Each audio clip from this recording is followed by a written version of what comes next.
Welcome into Rob Wright's Gen X Pop Culture, and today we're going to talk about one of my favorite movies, Beverly Hills Cop 2.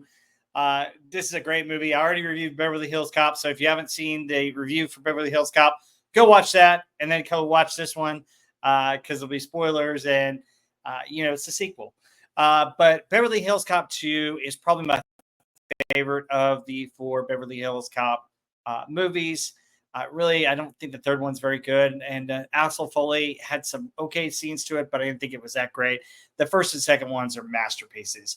So today's show, I'm going to tell you a little bit about Beverly Hills Cop 2, and then we get into my favorite scenes and show you some slides because that's what you came here to see, to reminisce about such a great movie. Some fun facts about this movie. I didn't know Eddie Murphy co-wrote this movie, and it was the first film of his that he wrote or co-wrote. So I thought that was pretty cool. Shows how heavily involved he was, and rightfully so. Axel Foley is a great character, and I think Eddie Murphy just brings that character to life and is fantastic in this movie. So the DVD has some commentary on it, and Paramount originally wanted to do a TV series based upon the original movie, but Eddie Murphy was like, no, I'll do a movie, but I won't do a television series. So I'm glad he decided not to do a TV series because this is just a great film. And Eddie Murphy's a wonderful actor. He's definitely a movie star. And during this time, he had several hits that he was working on, and he just brought it. I mean, nothing really said the late 80s, early 90s like Eddie Murphy with a string of hit movies that he had. And Beverly Hills Cop 1 and 2 were part of that. Axel introduces himself at the gun club in one of the scenes as Richard James. Which is funny because Eddie Murphy is friends with Rick James, the singer, and that's basically who he was imitating. So it's kind of funny, kind of hilarious. Rick James also produced his album, which scored a top 10 hit, "Party All the Time." Say what you want about that song, but that was his little nod to Rick James in this movie, which I thought was really cool. So the music for this movie is really great. Bob Singer sings a song called Shakedown, which was a big hit for him back then. The Heat Is On was the big hit of the first movie, sung by Glenn Frey. And Glenn Frey was originally supposed to do Shakedown, but he was caught up in some other things. And his friend Bob Seger was called in as his replacement. And so it's pretty awesome because this was one of his biggest hits in his career for Bob Seger, and it's a #1 hit single. So great song. Love it. If you guys don't know it, go check it out. We also did a review of it in the 1987 Top Hits, Top 40, because it was in that. So as were several movie hits. There's a scene in Billy's apartment where both Axel and Billy hum the music to The Dating Game, which I thought was funny. The funniest part about that is that it was actually improvised by Eddie Murphy and Judge Reinhold. And that's the great thing about Eddie Murphy that made him such a great comedian, is that he would improvise, and his improvisation skills, try saying that 3 times fast, really helped him to be a fantastic comedic actor. And that's what I love about him. He and the other actor that I love, the other comedian that I love is Robin Williams. Both he and Robin Williams had that. They were really good at improv and really quick on their feet thinking different things. And Eddie Murphy improvised that scene. I thought it was great. There was also a deleted scene in the Shooting the Gun Club where Axl Rosewood and Taggart must carefully sneak past a hallway with several lasers covering it. This is when they sneak in, and Axl, as my dryer goes off, sorry about that, Axel breaks in using the chewing gum trick, and they break in to look at the guy's office and to see it. Anyway, they're supposed to be like lasers, and Taggart smokes a cigar, and cigar smoke shows them the laser, so they're able to sneak past it. But according to director Tony Scott, the scene was deleted because it slowed the pacing of the movie, and it was too much because it was too far removed from reality at the time, which is interesting because we started to see that in a couple of films in the 90s, if you recall. So thought that was funny, thought that was interesting. So the other interesting note about this movie was in the film, Axel Foley gives away money every time he comes across it. So he borrows Billy's medicine in a scene that I love, and I'll talk about that coming up. And he gets $20 from the lady, uh, uh, and he gives it back to Billy. He finds $50 in the back of the armored car and gives it to the valet, played by Chris Rock. And then finally, he gets $200 from Sidney Bernstein, and he gives it to the mayor for a charity dinner, which I think is totally funny. So that's another hilarious fact about this movie, and just some wonderful things within this movie. The last thing I'd like to talk about with this movie before I get into my favorite scenes and show you some wonderful slides is that the alphabet crimes in this movie kind of match up. So A is for Dono's, which is the name of the jewelry store. B is for Bogomil, which is the Taggart and Rosewood's commanding officer, who's awesome. I wish he was in more scenes. He was actually supposed to be in more parts of the movie, but he was filming another movie called RoboCop during that time, which is another great movie. Let me know if you want to review that. I love RoboCop. C and D is City Deposit, and then E and F, which is, I can't pronounce the name of the something Fields racetrack. EMPYRIN, Efren Fields racetrack. I don't know if I pronounced that correctly or not, but anyway, you don't care. It's just all in fun. Anyway, so A, B, C, D, E, F alphabet. So pretty cool, pretty interesting.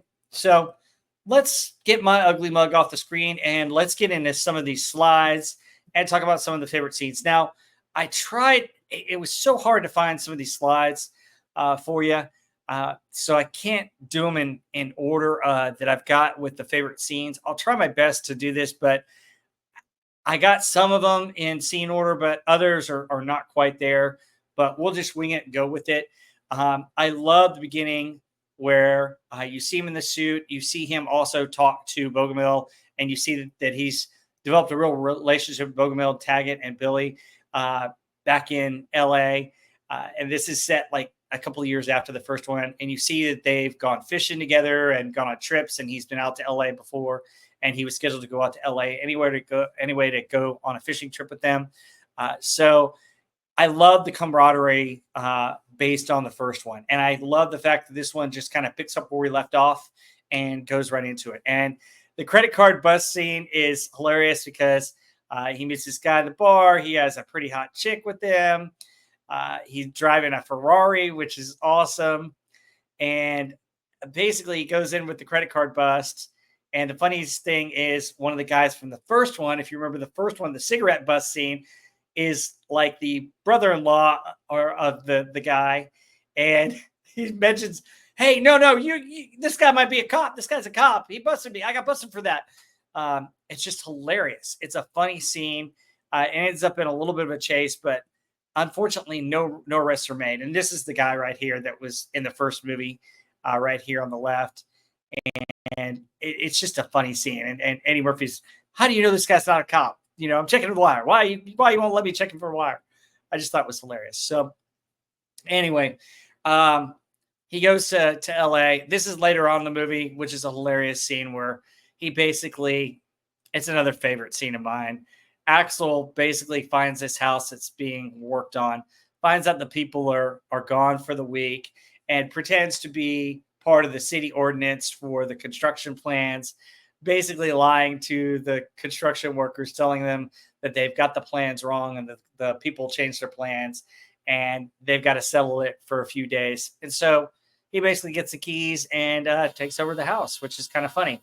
And then you see him partying in the pool, looking over some things for the alphabet crime. Taggart and Rosewood show up, and they're both like, what are you doing in this house, in this pool? And he's like, hey, have some alcohol, jump in the pool. And Taggart falls in the pool and he eventually has to change. And I think I got to slide with him in the golf stuff, which is pretty funny. But my next favorite scene is actually going to the gun club. And here's Bridget Nelson, who is pretty awesome in this. She's phenomenal as the villain. She had an incredible career span with movies right here. She was Red Sonja. She was in Rocky IV. She was in Beverly Hills Cop 2. She married Sylvester Stallone. She was a hot item during this time, and she's just gorgeous. I thought she did an amazing job and was a really cool villain for this film. 6 foot blonde, doing the timer and everything for the robberies. And of course, you've got to have a strip club scene. And I'm more of a family friendly show, so I'm not going to show the strippers. But here we go. This is part of that scene. We're going to get to this scene coming up, but the gun club is hilarious, especially going into the gun club. I think I got a picture of it. But another scene that I really like is after the chase of the cement truck. They go to the Playboy Mansion, and Eddie Murphy's like, well, at first when they get there, Taggart's like, Rosewood, this isn't what I think it is. And they're like, oh, no, what has Axel gotten us into? And he's like, relax, guys, I got this. And he's like,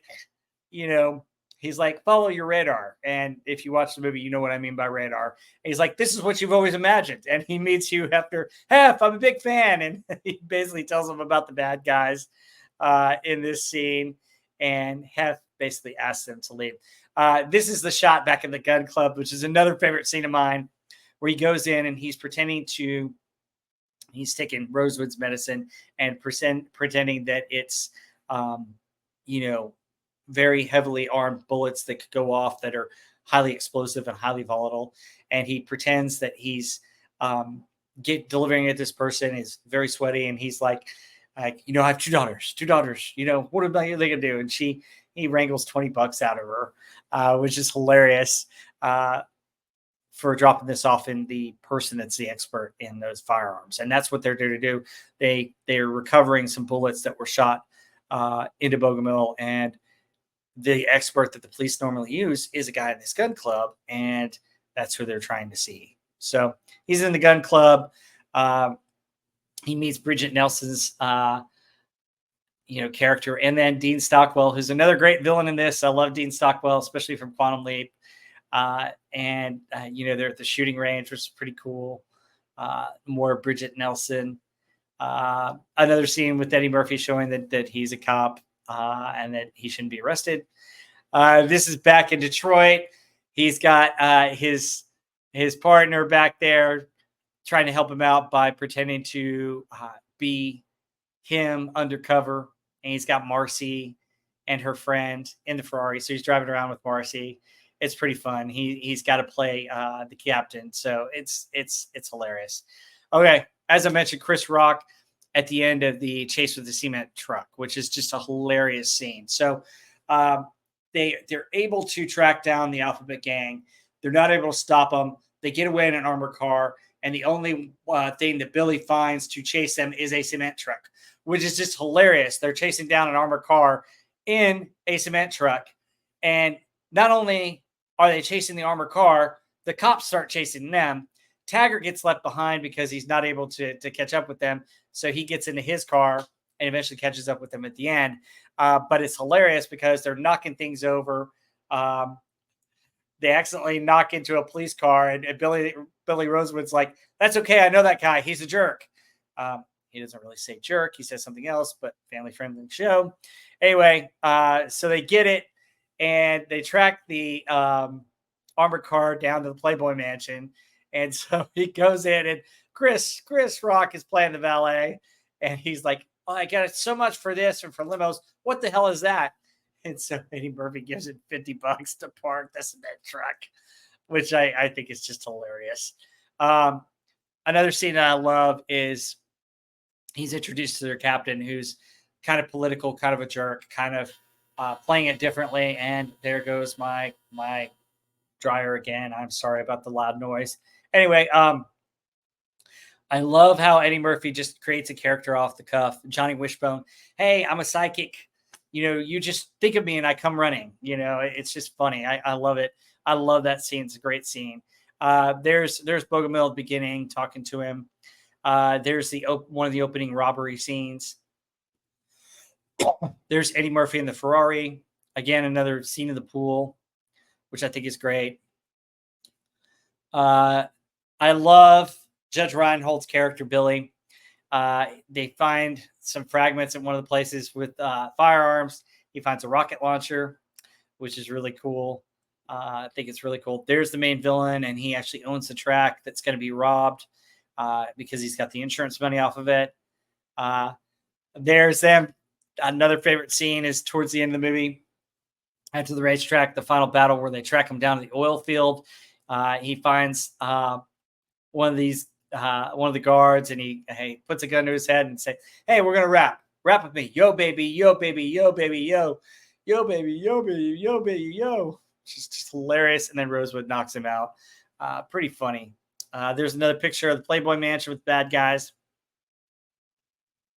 Another picture with Johnny Wishbone, which is another one of my favorite scenes. More of that. There's more of the ending where they get ready to go storm the oil field.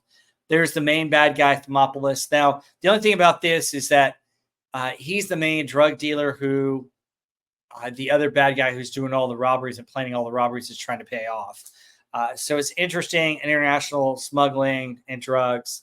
But you really don't get to feel for this villain as much as you do for the other guy because he's the big, big bad. They're getting ready for the oil field to take him out, and Rosewood's taking 2 shotguns because he's always prepared. Another picture of Eddie Murphy. There's another one of Brigitte Nelson on one of their robberies. This is again the beginning where you have them again in the car, Eddie Murphy jumping in. It takes you back to the very first movie. And then there's one of the ending shots with Eddie Murphy, who's got a convertible this time. There is the armored car at the city deposit where they tried to stop him, and they go chase him with the dump truck, or the cement truck, which is just awesome.